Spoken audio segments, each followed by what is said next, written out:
Muito bem, valendo! Sejam bem-vindos a mais uma aula de prática construtiva, nossa aula número 3, né, para o curso de Design de Interior. Hoje são 11/6/2024, 19 horas e 33 minutos.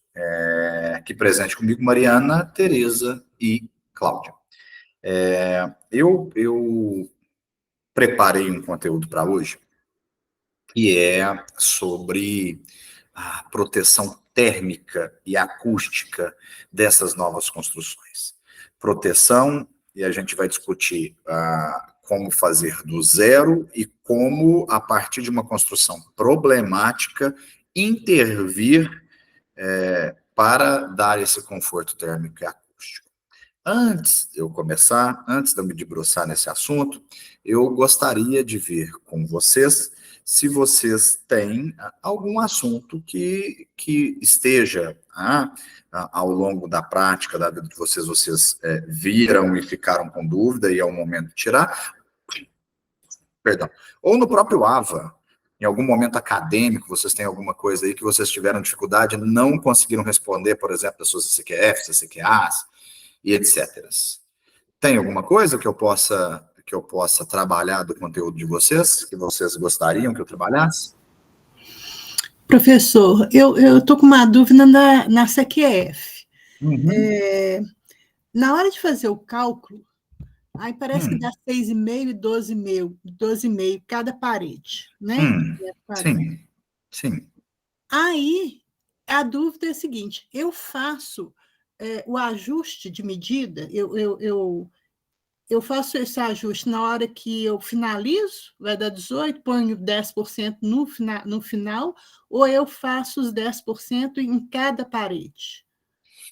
A ordem dos fatores... 6,5 para 7 lá. A ordem dos fatores não altera o produto. Não. Tanto faz você fazer parede 1, x metros quadrados vezes 1,1, parede 2, x metros quadrados vezes 1,1, como você fazer só a metragem das paredes, somar todas e multiplicar por 1,1. Não é essa a dúvida, não. Não é não? Deu 6,5, eu já arredondo para 7 e 12,5, eu já arredondo para 13 e depois eu ponho os 10%, ou eu somo o que é normal e depois que eu ponho os 10%? Olha, o normal, matematicamente falando, o correto seria você somar, se é 0,3 sem arredondar, se é qualquer coisa e meio sem arredondar, para lá no final você aplicar os 10%. Tá, então só no final, né? Só porque eu no fiz final. assim, mas depois me deu uma dúvida. Então tá bom, muito obrigada. Mas se você tiver dúvida no gabarito ou qualquer coisa diferente disso, você pode dividir a tela conosco, eu te ajudo a fazê-la. Mas o racional é sempre esse. Você soma, deu 2,7 com 4,8. 2,7 com 4,8 vai dar 7,5, né? Aí depois você aplica esses 10%. Isso, para não...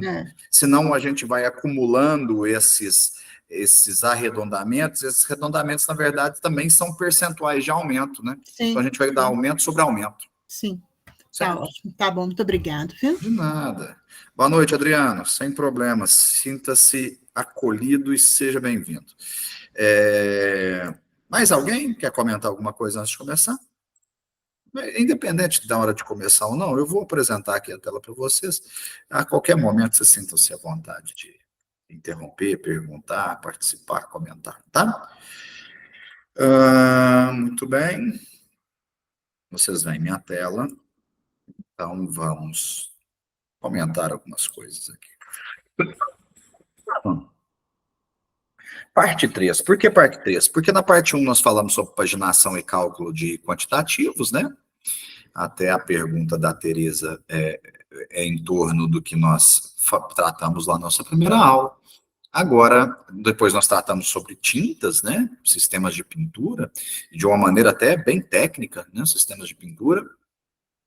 E agora nós vamos falar sobre isolamento térmico, que é acústico, tá? Eu não preciso ir muito longe para dizer para vocês que o planeta está mudando, as exigências dos consumidores estão mudando, e o que antes era uma exigência assim, somente de casas de alto padrão, né, a tal da R1, R2, hoje em dia é uma exigência para qualquer tipo de casa, para qualquer tipo de moradia, seja ela multifamiliar, prédios, principalmente prédios, né, e unifamiliar. Porque imagine você, quando você consegue dar um conforto térmico e acústico num prédio, por exemplo, num prédio simples, que seja da Coab, que seja da CDHU, que seja de qualquer companhia de habitacional, se você consegue dar isolamento térmico e acústico, você dá um conforto muito grande nesse prédio. E aí, primeiro, né, vamos por partes. Vamos falar do térmico. O isolamento térmico. O isolamento térmico, ele gera o que lá na frente? Ele gera a economia de ar-condicionado. Por exemplo, tá? Se ele gera uma economia de ar-condicionado, ele gera economia de energia elétrica, que por sua vez diminui o consumo, e aí a gente tem menos demanda na hidrelétrica, nós temos menos demanda na eólica, ou no pior das situações, né, quando a gente está em baixa, não sei se vocês sabem, ou se vocês se lembram de ler ou de ouvir, quando a gente está com os rios embaixo, uma seca, uma estiagem prolongada, e a energia eólica no Brasil ainda engatinha, nós temos que ligar às usinas térmicas, né? E aí essas usinas térmicas uma emissão de carbono, de gás carbônico gigantesca, um custo muito grande, uma exploração de gás para que isso seja queimado. Então, ela vai assim na contramão, totalmente na contramão do que nós esperamos e do que, consequentemente, o mercado espera. Nas cidades maiores, e aí a gente tem que fazer um paralelo entre a realidade das cidades interioranas com as cidades metropolitanas, nós temos já essa demanda latente. Aqui no interior do Triângulo Mineiro, na cidade de médio porte, 350 mil, 400 mil habitantes, está começando a chegar agora essa questão de isolamento térmico. Mas já se ouve falar, né, já se ouve exigências de clientes mais pautado no alto padrão. Mas nessas cidades grandes num aspecto geral. Economia de energia, principalmente economia de energia e conforto para o morador, tá? Na mesma vertente, a gente pode falar do isolamento acústico, porque o isolamento acústico, além de trazer esse conforto, permite também que você tenha casas mais próximas uma da outra, né? Porque para você ter um nível de decibéis adequado dentro da sua edificação, para não ter interferência de outras edificações, como é que você faz quando você está na construção, nos materiais de construção convencionais, né, na alvenaria, principalmente, no bloco de concreto? Você precisa de espaço, né? Você precisa de espaço para que essas ondas sonoras se dissipem, né, e fiquem cada vez mais fracas. E não é a realidade dessas construções novas, né? As cidades estão espremendo. E se estão espremendo, nós precisamos cada vez ter terrenos menores e adaptar essas unidades para terrenos menores. Então, eu vejo aí isso como um prólogo, um escopo da nossa discussão, e que já justifica o motivo de estar na grade, no meio da matéria de estudo de vocês, no meio da disciplina, ter esse conteúdo, e da gente ter aí o nosso encontro semanal e discutir a respeito também desse conteúdo. Eu coloquei aqui 3 exemplos visuais, 3 fotos aí, de isolamentos térmicos e acústicos. Da esquerda para a direita, o primeiro que vocês veem é um bloco de EPS, aí é um bloco de canto, o AS190, é um bloco de EPS onde você arma ele por dentro, né? Vamos lembrar o conceito do concreto. Concreto é cimento, água, agregado miúdo, areia, agregado graúdo, brita. Isso é o concreto. O concreto é um material excelente, de alta resistência à compressão, né, o esforço do esmagamento, porém ele tem baixa resistência à tração, o esforço da corda. E o concreto tem uma outra característica péssima, que não é aceita nos materiais de construção, que é o comportamento frágil. O que é um comportamento frágil? Você há uma ruptura sem que haja um aviso prévio. Pensem, por exemplo, em uma porcelana, um material cerâmico, que tem um comportamento frágil desse jeito, um tijolo, uma cerâmica. Você pegar um prato, se você conseguir, tiver força, colocar numa morsa, qualquer coisa desse tipo, você não vai conseguir entortar a cerâmica depois dela queimada, né? Depois do processo vítreo, de formação vítrea. O que vai acontecer com ela? Ela vai quebrar sem aviso prévio. Isso acontece com o concreto, ele não avisa.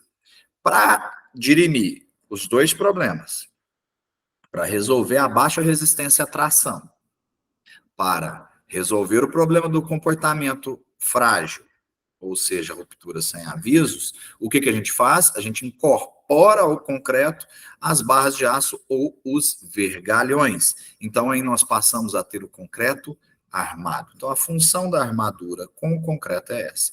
E por que é possível que seja aço no concreto? Porque existe um coeficiente, dois coeficientes são muito importantes para você decidir se dois materiais podem trabalhar juntos. O primeiro e o mais importante chama-se coeficiente de dilatação linear. O que é o coeficiente de dilatação linear? É o quanto esse corpo encolhe ou estica em função de uma variação térmica. Se você tem na parte da manhã aí uma brisa, uma cerração, um tempo aí, uma temperatura de sei lá, de X graus, e no meio da tarde você tem um aquecimento e uma temperatura de X mais 5, X mais 7, X mais 10 graus, isso é possível, né? Tem manhãs que começam com 9, 10 graus e à tarde você vai bater os seus 20, 20 e poucos graus. Então nós vamos ter um delta aí de quase 20 graus no mesmo dia. Então, essa variação na temperatura faz com que o material dilate, né? A gente tem que entender que tudo no universo deforma.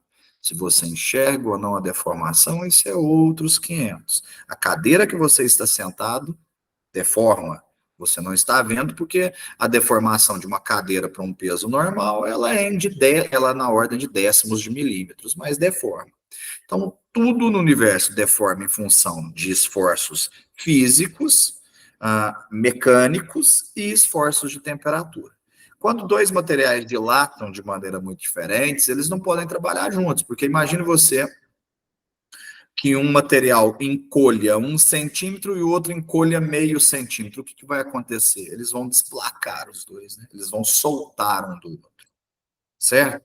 Não é à toa que quando você tem paredes, e aí a gente volta para o isolamento térmico, não é à toa que quando você tem paredes em que a incidência solar é muito grande de um lado, e de outro lado você tem, por exemplo, um duto de ar direcionado a essa parede vai sofrer trincas no reboco o tempo inteiro. O que eu estou querendo dizer? Uma parede que seja uma fachada que tome sol da tarde e do lado de dentro você utilize de um ar-condicionado.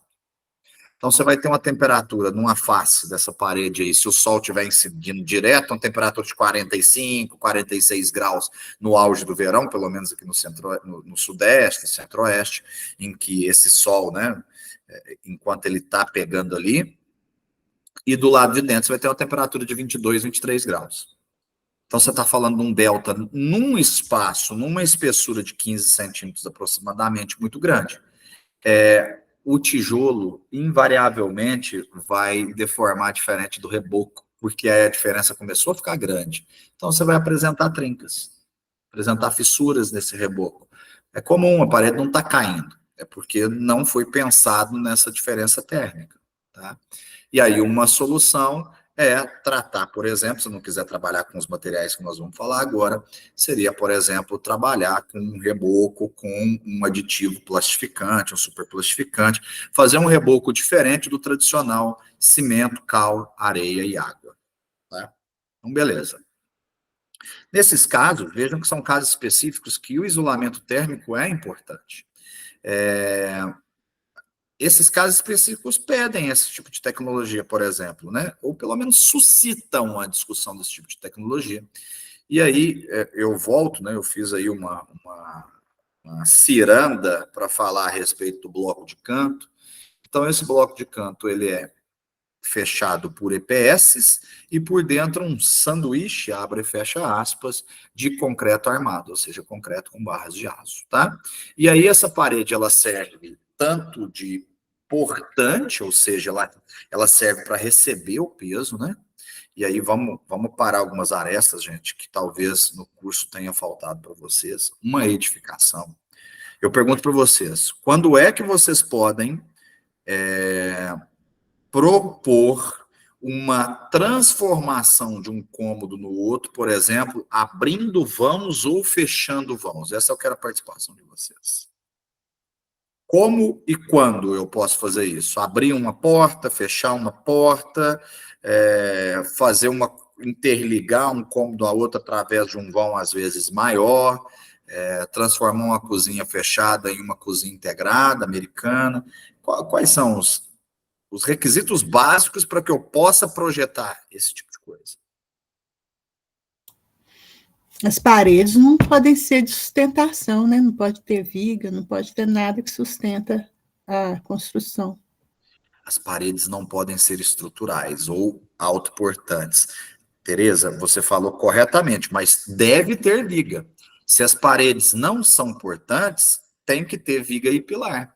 Porque se o tijolo não está exercendo esforço de compressão, de peso, ele está só exercendo o esforço do tombamento, ou seja, por conta do fechamento, isso implica em dizer que tem vigas passando e tem pilares sustentando essas vigas.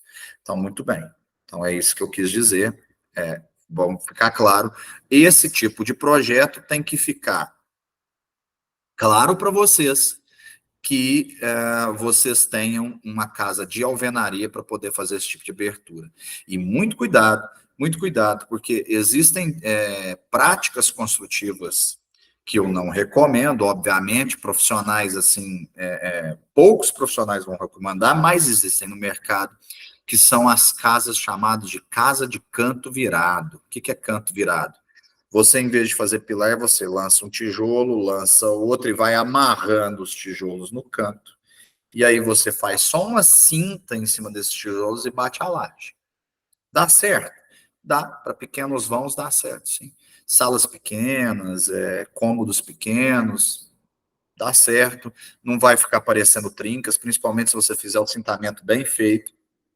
Então, essas casas, haja parcimônia para você fazer uma modificação nela. Idem esses prédios com bloco estrutural. Então, a profissão de vocês, né, dentro das várias atribuições que ela tem, uma delas é propor esse tipo de mudança no ambiente interno. Então, muita atenção com relação a isso. Na próxima aula, eu vou até falar isso no final, porque eu sempre assisto o finalzinho da aula para lembrar o que eu propus na próxima. Na próxima aula, vamos fazer uma aula só de leitura de projeto. Nós vamos fazer uma leitura de um projeto estrutural, nós vamos fazer uma leitura de um projeto hidrossanitário, nós vamos fazer uma leitura de um projeto de incêndio. Certo? O projeto elétrico, talvez a gente faça uma leitura breve de um projeto elétrico. Então, eu quero pregar os projetos, quero abrir com vocês, vou ensinar vocês a ler projetos. Por quê? Porque se você está, veja bem, você pode até pedir para consultar o engenheiro quando você for propor um tipo de solução dessa, em que a intervenção na casa possa mexer com a parte hidráulica, com a parte elétrica, né? Toda a abertura de vão pode mexer com isso. Pode mexer com a tubulação que está passando ali, pode mexer com um eletroduto que esteja passando ali, um cabeamento qualquer, ou possa mexer com a estrutura em si, que é o mais danoso, né? Então, você pode pedir para consultar um engenheiro, ou se o cliente falar que tem os projetos, você mesmo pode analisar os projetos. E aí você vai procurar as determinadas paredes e verificar se nelas há interferência, que é o que eu falei para vocês na última aula, atenção ao BIM, né? Aprendam a utilizar os softwares que fazem esse tipo de análise combinada de projetos. Atenção ao BIM. O que eu vou ensinar para vocês é um manual, pegar um, olhar, pegar outro, olhar, pegar outro, olhar. É o que nós vamos fazer na próxima aula, mas muita atenção com relação a isso, ok? Lembrando que o proprietário pode te oferecer o projeto, falar, olha, eu não tenho engenheiro, foi feito, está aqui, mas estão os projetos, e aí, dá para fazer ou não? Vocês têm que saber se virar, pelo menos na minha opinião, tá? Vamos voltar aqui, então me cobrem, me ajudem a lembrar, a próxima aula é leituras de projeto. Responder às dúvidas de vocês, caso haja uma leitura de projeto, para a gente fechar com chave de ouro, porque eu acho que aí vai ser uma contribuição bem bacana. Ao lado dessa parede com fechamentos de isopor, isso daqui é uma parede estrutural, tá?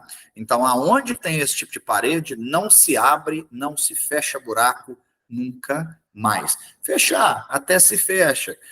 Os materiais vão trabalhar diferentes, né? A dilatação do isopor vai ser muito diferente, então, cuidado se for fechar com alvenaria convencional. Sempre vai aparecer aquela trinca de borda, mostrando o recorte da onde você fechou. Imagine que numa parede com esse bloco tem uma janela lá, peitoril de 1,10 e uma janela de 2x2, vamos facilitar a nossa vida. Se você fechar com outro material que não isopor e concreto, todas as vezes que você tiver brusca variação de temperatura, o que vai acontecer? Em volta daquela abertura, por exemplo, como se ela fosse aqui, você fechou esse vão, em volta das aberturas sempre vão aparecer fissuras aqui, ó. Sempre. Você vai pintar, vai passar algum tempo, vai aparecer fissura. É uma patologia que muito provavelmente não suma. E até usando as telinhas de estuque, né, nós temos aí uns paliativos. O termo correto nós temos um paliativo para isso, que seria usar as telas de estuque. Tela de estuque é uma telinha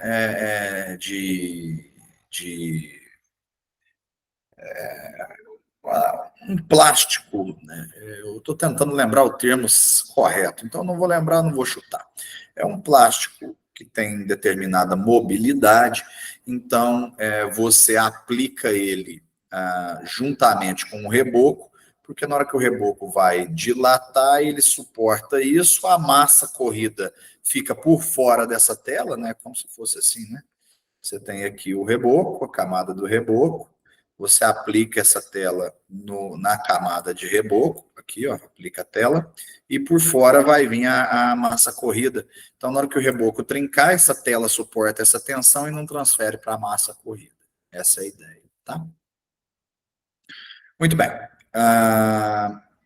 Aqui, nós já vemos um outro sistema construtivo que visa o isolamento térmico, e vejam que todos esses estão pautados à base de quem? De EPS. Hoje, que nós conhecemos, é o melhor, né? É o melhor protetor térmico e acústico, também chamado convencionalmente de isopor, certo? O isopor é um EPS, certo? E aí eles têm classes, tá? O isopor normalmente é o classe 1, gente. O isopor comum é o EPS classe 1 de resistência. A resistência é muito baixa. Aqui nós temos EPS classe 5. Já são EPS que têm que suportar a carga, por exemplo, do empuxo, né, lateral de abertura aí, a tentativa de vazamento lateral desse concreto na hora que você enche. Então, é disso que eu estou querendo dizer. Essa segunda forma, você tem o isopor por dentro e a argamassa armada por fora. Veja, a armadura já vem presa na parte fora tá vendo? Ó, essa malhazinha aqui, ó. Isso já vem preso no isopor, que é isso que você está vendo aqui, ó. E aí você fecha uma forma por fora desse cara e enche ele com argamassa armada, não costuma nem ser concreto. A diferença de argamassa para concreto, gente, é que a argamassa não vai pedra, não vai brita, não vai agregado graúdo, né? Pedra, brita, agregado graúdo são sinônimos. Depende da aplicação, qual que é o contexto, chama-se de um, chama-se de outro. Então aqui você não coloca esse agregado graúdo. E outra que isso daqui já é diferentão, né? São tecnologias novas. Agora, essa daqui eu acho que todo mundo já viu e já é usado, já foi incorporado em substituição da lajota, antiga lajota cerâmica. Agora nós temos aqui o quê? O EPS para fechamento de laje treliçada convencional, ó. A trelicinha, ó, o trilho da laje aqui, ó. Essa laje que você compra pronta. Olha aqui a viga. A laje entrando dentro da viga, ó. E aí formando o fechamento com o EPS, o isopor. Isso implica em dizer que na parte superior você tem uma proteção térmica acústica. Aqui implica em dizer que aqui, né, a proteção é vertical. Eu disse na parte superior, mas o termo que eu queria adotar é proteção vertical. E aqui nós temos proteção horizontal. Bingo! Imagina o casamento da proteção vertical com a proteção horizontal. Qual é o delta de temperatura que você vai ter dentro dessa casa? Qual é o termo do momento? Qual é e quão grande será a eficiência energética desse lar, dessa habitação, certo? Então, são tecnologias mais caras, com exceção ao EPS. O EPS já para lajes, ele é do mesmo preço da lajota. Então, nem compensa mais. Em alguns casos, você usa lajota, que são casos especiais. Por exemplo, quando você vai aplicar um reboco pouco aderente. Por exemplo, quando você tem uma marquise ou uma platibanda. Aqui está a casa, né? Aqui está a casa e aí você tem uma laje externa. Não é muito bom trabalhar com isopor nessa laje externa, então para rebocar aqui na parte de baixo, muita gente gosta, eu era um desses, né? Quando eu projetava e construía, eu gostava muito de trabalhar só na externa com lajota de EPS, na interna, lajota cerâmica, e aqui dentro com lajota de isopor ou lajota de peça. Então, falando sobre o isolamento de coberturas, alguns erros que se cometem, ou então alguns preciosismos, excesso de zelo ou redundância. Vamos falar sobre isso. O EPS, nós já discutimos o que é, mais o concreto, vezes a cerâmica com concreto. Aqui você terá maior conforto térmico, maior conforto acústico. Então, aqui, por sua vez, menor térmico, menor acústico. E em termos de custo, de din-din, que é o que nos interessa, eles estão empatados. O cifrãozinho daqui é o mesmo tamanho do cifrãozinho de cá. Então, gente, pode ter exceções? Pode. Eu não consigo mapear o Brasil inteiro e saber as individualidades de uma cidade no interior do Amapá. Mas, via de regra, os custos são muito parecidos, o que quase enterra e faz o velório da lajota cerâmica, tá? E aí, nós temos também a opção do forro de madeira. O forro de madeira é um forro também, já sabemos da madeira, né? A madeira é um excelente isolante térmico. É igual ao EPS? Jamais, né? Você teria que ter uma espessura de madeira parecida com a espessura do EPS. A densidade do EPS é muito menor que a densidade da madeira. Então, você consegue ter isopor aí com paredes aí, por exemplo, essa estrutural que eu mostrei para vocês, cada parede dessa daqui, ó, tem 16,5 centímetros. Não, mentira. Perdão, tem 6,5 centímetros. 6,5. Ela acaba com 23. Cada espessura dessa tem 6,5. Imagine você colocar, aí você não é mais tábua, né? Se você for fazer uma parede de madeira, não é mais tábua. Não é o formato americano. Nós estamos falando de colocar vigota para fazer parede. Economicamente, totalmente inviável. O forro de madeira é um bom casamento, tanto para cerâmica, aí ele passa a ser bem necessário, para falar a verdade, e é um bom casamento com o EPS, tá? O que não é um bom acabamento ou casamento é a telha termoacústica, a chamada telha sanduíche. Gente, se eu já tenho a proteção com a laje, com isopor, é uma redundância eu trabalhar com a termoacústica. É uma redundância eu colocar outra camada de isopor. Vai melhorar? Vai. Mas não são. Se você fizer o estudo técnico, imagino que vocês já tiveram uma matéria chamada Conforto no Ambiente Construído. Se você fizer o estudo térmico, transmitância térmica, calcular os Ks, usar a carta solar, verificar realmente na ponta do lápis, você vai ver que o ganho é pequeno. Agora, quando é interessante a telha termoacústica? Quando você não vai usar laje. Não vai usar laje, a telha termoacústica é o que há, certo? E aí a gente sabe que também ela tem um outro limitador na grande maioria dos casos, que ela tem que ser protegida por platibandas. Protegida de quê? Sol e chuva? Não, protegida da visão humana mesmo, porque ela é muito feia.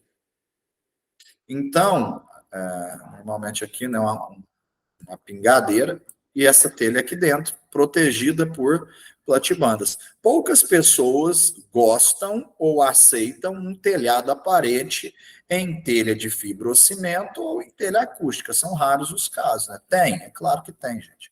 Mas, de novo, eu estou falando sobre a regra, né? O que é um conceito generalista, né? Muito bem. Telha de fibrocimento, então, usou, telhado tem platibanda, é fechado. Usou a laje com EPS, pode trabalhar com a telha de fibrocimento. Ela tem 3 dimensões, tá? Ela tem a de espessura de 5 milímetros. Essa fibrocimento, gente, é a antiga Brasilite, Eternite. Tem a de 5, tem a de 6,5 e tem a de 8 milímetros. Trabalha com a de 8 milímetros. Tem uma resistência mecânica maior, né? Caiu lá uma manga, tem uma mangueira lá perto, caiu uma manga, evita trincar. O cara tem que andar lá em cima para dar manutenção na antena, limpar a calha, né? Ajuda também na resistência mecânica e ajuda no que nós estamos discutindo agora, que é o conforto térmico. Eu vi que alguém escreveu alguma coisa no chat, na hora que acabar esse slide eu já vou ler. Então, nós temos aí duas telhas, a comparação termoacústica com a fibrocimento. A termoacústica muito melhor, né? Ela já fala, o nome fala termoacústica, ela faz essa proteção, e a fibrocimento não. Mas aí é porque você está transferindo para o EPS da laje. E a telha de 5 versus a telha de barro, não precisa nem falar, né? A telha de 5 é aquela TMTO, aquela telha usada em construções onde o objetivo seja a economia de custos, né? O barracão de zinco pendurado no morro, né? Se a gente for pegar aquele samba antigo do Jacó do Bandolim, né? Não sei de quem que é, não, mas o Jacó que toca. Aquelas telhas de fazer tapume, né? Telha de zinco, ela é muito quente, muito quente. Então ela tem que ser usada com muita parcimônia, senão você vai estragar esse ambiente. E a famosa, velha e boa telha de barro, que é uma telha que te dá um conforto térmico, sim, é uma telha usada há muito tempo, todo mundo sabe do que eu estou falando, e é uma telha quase que necessária quando você tem um telhado aparente, né? Quase que necessário. Uma boa combinação térmica e visual para uma telha de barro é, por exemplo, você ter uma telha de barro e embaixo ter um forro de madeira ou uma telha de barro com uma proteção, uma laje com EPS. Fica excelente, tanto acusticamente como tecnicamente. E aí eu já até respondi essa pergunta, né? Quando tem laje, qual o tipo de telha usar? E aí, se for aparente, usa-se a barro, na minha, né, para não haver redundâncias. Quando é escondida, usa-se a fibrocimento numa espessura maior. Deixa eu ver qual é a dúvida no chat. Diga, Adriano.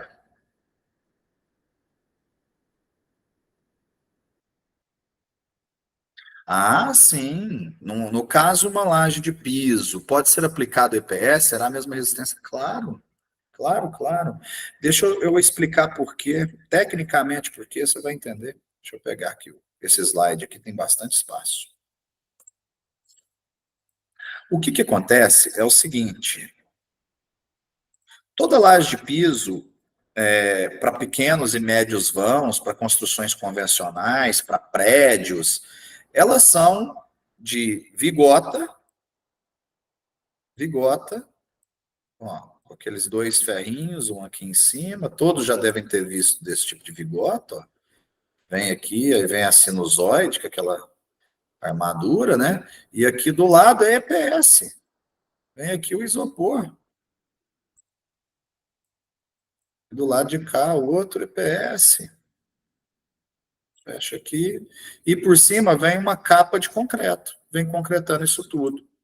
Por que é possível? Você me pergunta da resistência. Eu entendi. Você não compreendeu a mecanística. Como é que você pode pisar em cima do isopor e dar certo? Mas pensa comigo, como é que você pode pisar em cima de uma lajota também e dar certo? Porque o que acontece aqui tecnicamente? Tecnicamente, o concreto faz isso. Eu vou fazer uma secção aqui, porque não me interessa o que está para lá. Aqui é o concreto, aqui é a nervura, onde está a armadura. E aqui passa para cá o concreto também. E aqui tem uma secção. Aqui de baixo estaria o isopor. Vou escrever IS. E Achurá. Aqui estaria o isopor. IS e Achurá. Aqui estaria o isopor. O concreto na flexão, ele gera um binômio. Um binômio é uma divisão de esforços. Ele gera um esforço de compressão e ele gera um esforço de tração. O esforço de compressão é resistido por essa capa, normalmente entre 4 a 6 centímetros. A grande maioria tenta trabalhar com 4 centímetros. Então, o esforço de compressão está aqui dentro. E o esforço de tração é resistido por aquelas barrinhas de aço que passam aqui, ó. Elas resistem ao esforço da tração. Ou seja, não sobra nenhum tipo de esforço por EPS. Ele é o que a gente chama de elemento inerte. O elemento inerte é aquele que está no meio da estrutura, mas não faz força. Então, essa é a mágica a qual permite que o EPS seja usado em lajes de piso, em lajes de forro, em lajes com maior ou menor intensidade. Quais são as exceções? Mas aí não é nem por causa do EPS, é por causa da vigota. As exceções são lajes com vão muito grande, aí usa-se laje maciça, lajes de estacionamento, onde você tenha movimentação de veículos, aí você usa as lajes maciças, tá? Para estacionamento e vãos grandes. Muito bem. Respondi sua pergunta? Sim, né? Acho que sim, né? Muito bem. Vamos lá, vamos continuar na nossa pegada aqui. Isolamento de paredes, né? Nós temos aqui o ICF, vou colocar meu ponteiro aqui, minha caneta. Nós temos o ICF. Quem é o ICF? É esse cara aqui e esse cara aqui. Essas formas de abre e fecha aspas, isopor ou ICF é o Insulated Concrete Forms, né? Insulated é isopor mesmo. Nós temos os isolamentos à base de madeira, que são o que nós usamos hoje para cabana, né? A gente sempre lembra de cabana quando vai lembrar de isolamento de madeira, né?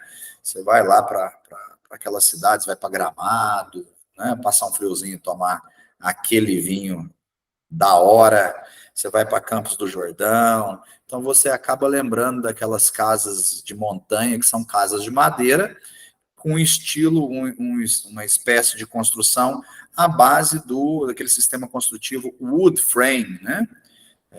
Onde você tem os montantes, todos em madeira, justapostos, né?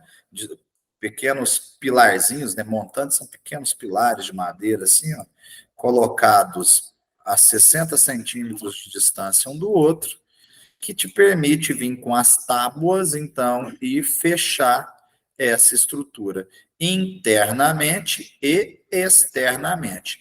Se a gente vir em corte, se a gente olhar, quer dizer, aquilo lá é um corte, né? Se a gente olhar em planta, nós vamos enxergar aquilo ali desse tipo aqui, né?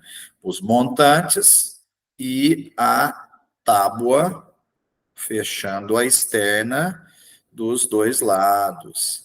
E aí, além da madeira, a gente pode ganhar o que já está aqui no drywall, que é a lã de vidro ou a lã de PET, né?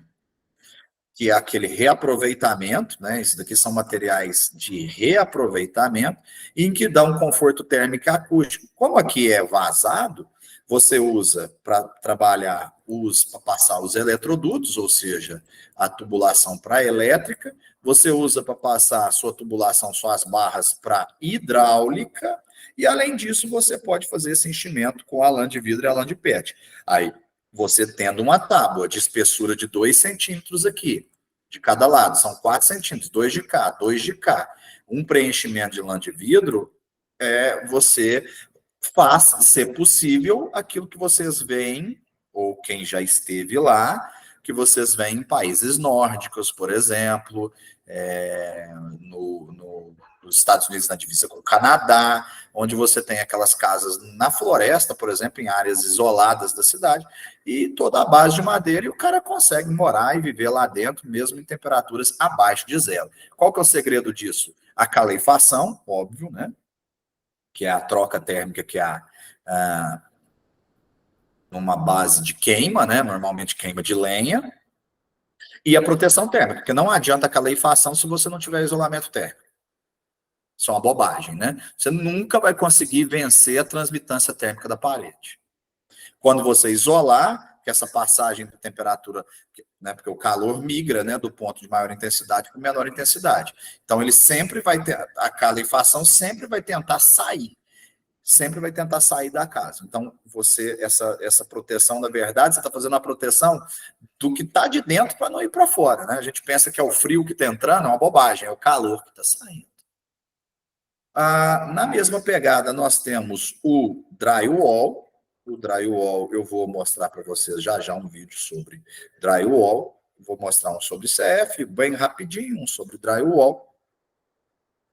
E é também um método construtivo à base de placas de gesso, né? Placas de gesso não possuem, não te dão proteção térmica e acústica adequada. Por isso que se a gente estiver falando de isolamento, a gente tem que falar de drywall mais o recheio de lã.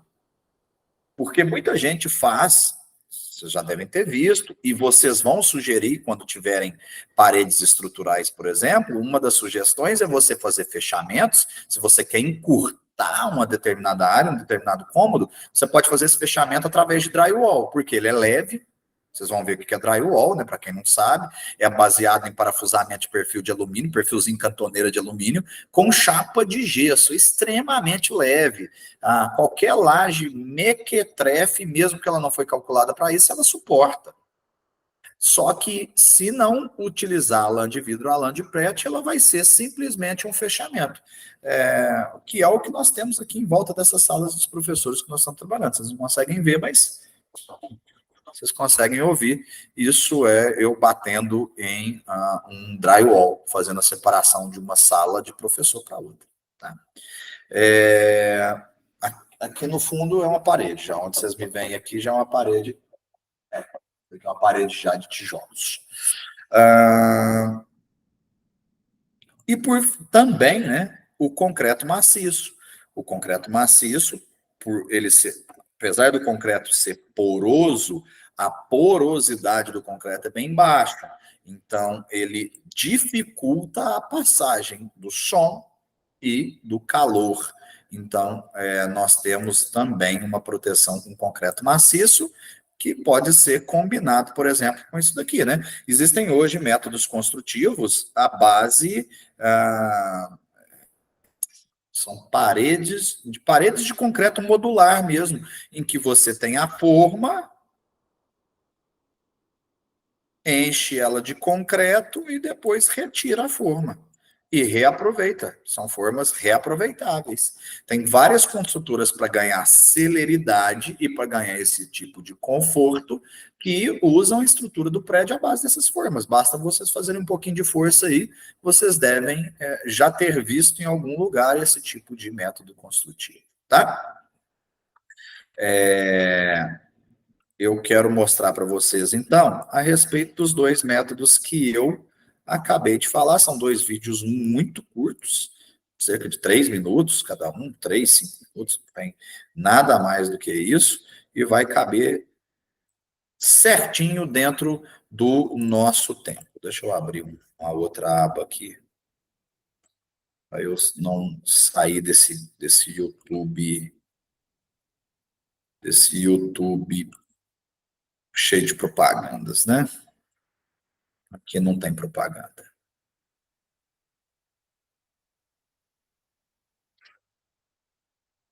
Deixa eu fazer diferente. Fazer diferente vai melhorar essa apresentação. Fazer assim.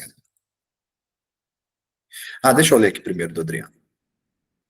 Vi uma construção onde o pedreiro estava usando isopor granulado junto com a brita para completar o concreto de piso. Isso funciona? É seguro, sim.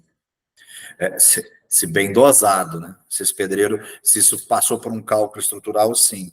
O concreto, para ficar leve, costuma-se se utilizar ou vermiculita, que é dos minerais, é o mineral mais leve que tem, porque ele é parente da argila expandida, né? Ele é todo airado, ou então isopor granulado. Isso não é problema, tá? Isso preenche alguns vazios, reduz a capacidade resistente do concreto, é óbvio, tem uma diminuição, só que se foi calculado, você tem um calculista, nós conseguimos, eu estou falando nós, né? Porque, repito, já fiz minha apresentação nas outras aulas, até 5, 6 meses atrás eu tinha um escritório de cálculo. Então, nós conseguimos prever o comportamento, a deformação e a resistência com ou sem isopor.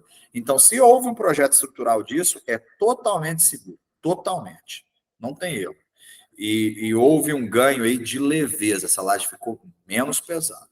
Então, a pergunta que você tem que passar na hora que vê o pedreiro é perguntar, está no projeto estrutural utilizar esse isopor? Se ele responder que está, maravilha. Perfeito. Fechou? Deixa eu dividir aqui agora, por guia do Chrome. Não tem que ser, será que nessa mesma guia? Pode. Não posso dividir em outra guia? Seleciona uma guia, áudio da guia. Também não. Vai ter que ser tela cheia. Aí vocês me falam se estão ouvindo, tá? Me digam se vocês ouvem o vídeo. Vai ter que ser tela cheia, não tem jeito não. Não consigo compartilhar apresentando de outro. Espera aí, vou fazer melhor. Agora eu consegui pensar num jeito. É só eu entrar na reunião. Deixa eu pegar aqui o endereço dessa reunião. Eu entro na reunião com outro perfil e apresento para vocês através do outro perfil.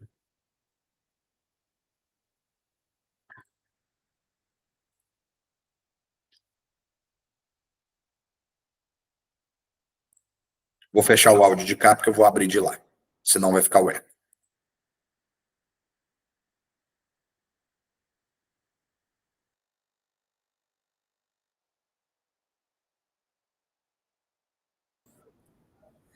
Muito bom. Eu estou tendo retorno porque estou com os dois abertos. Mas vocês estão ouvindo sem retorno aí, tá tudo certo, né?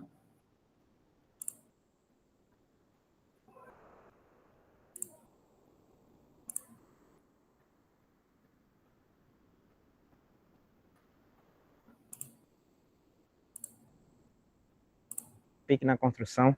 Vou estar mostrando para vocês hoje uma obra aqui na Fazenda da Grama, né? A gente está participando aqui de mais um treinamento AXE e a gente vai mostrar para vocês lá embaixo como é executado o dar no início nessas paredes, tá?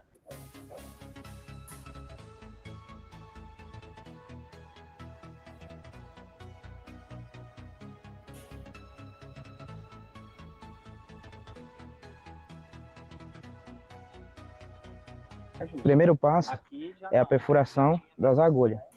Coloca um compound, você chega, vai usar um caninho desse aqui de 40, né? Vai colocar aqui, ó. Isso aqui serve para quê?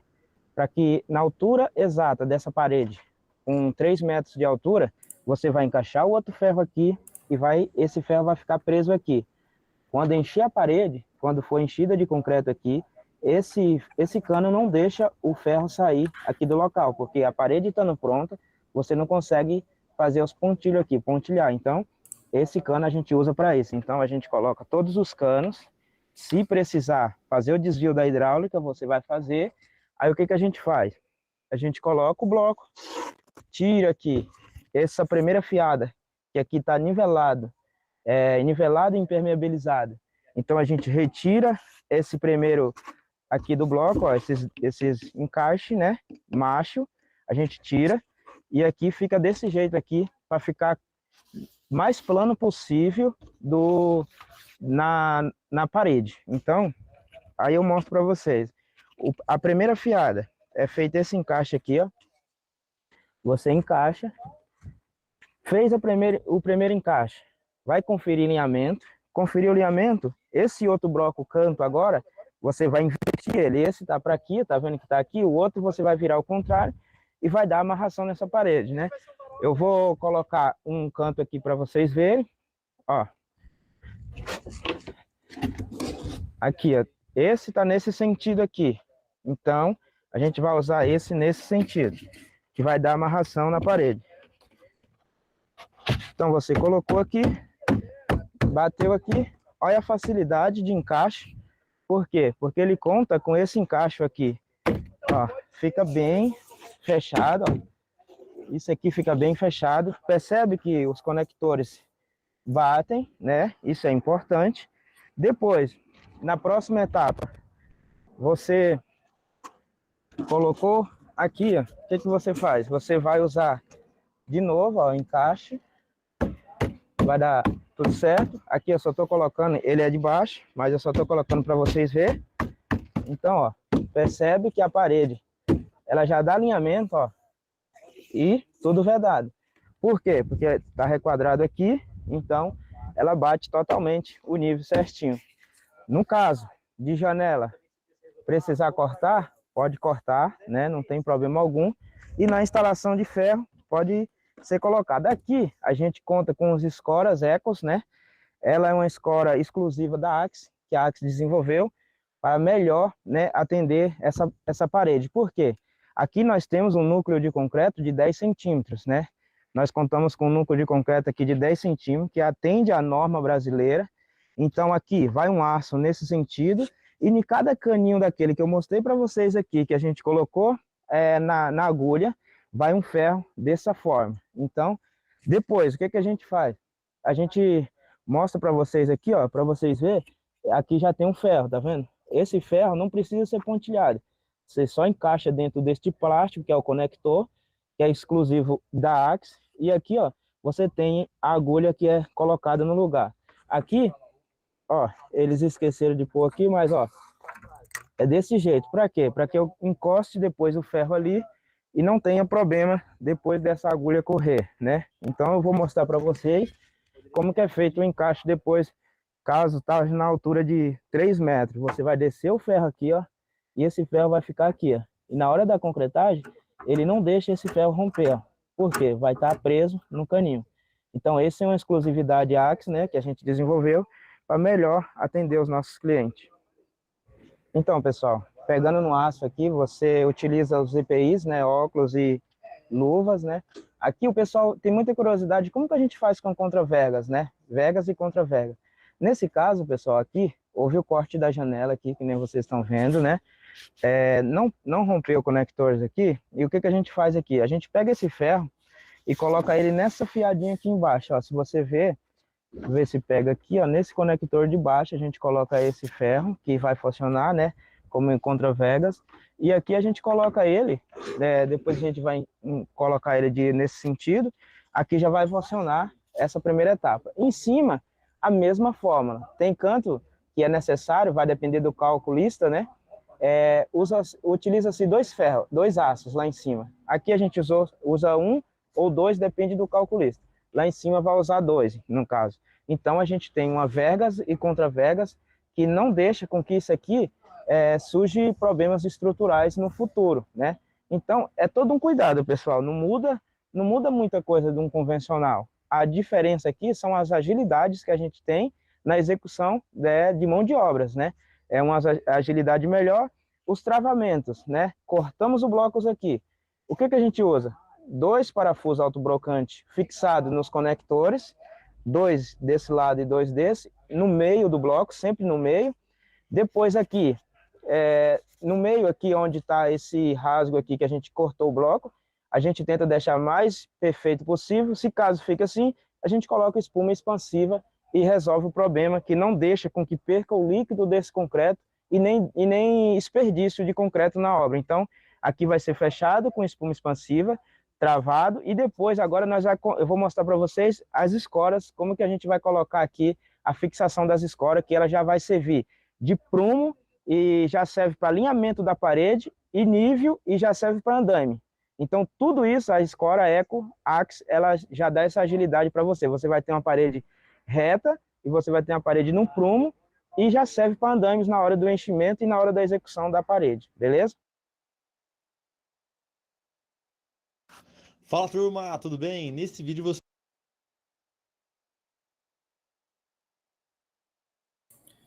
Para finalizar, deixa eu colocar o outro a respeito de paredes de drywall agora, tá? Só um segundo.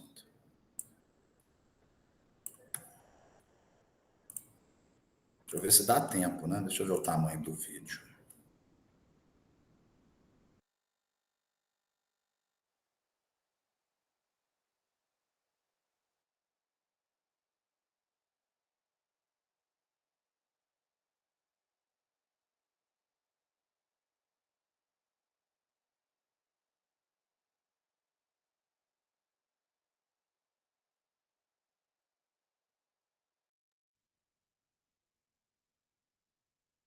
O próximo vídeo, ele tem 14 minutos. Então, o que eu vou fazer? Eu vou passar o link para vocês e vou deixar para vocês assistirem, tá?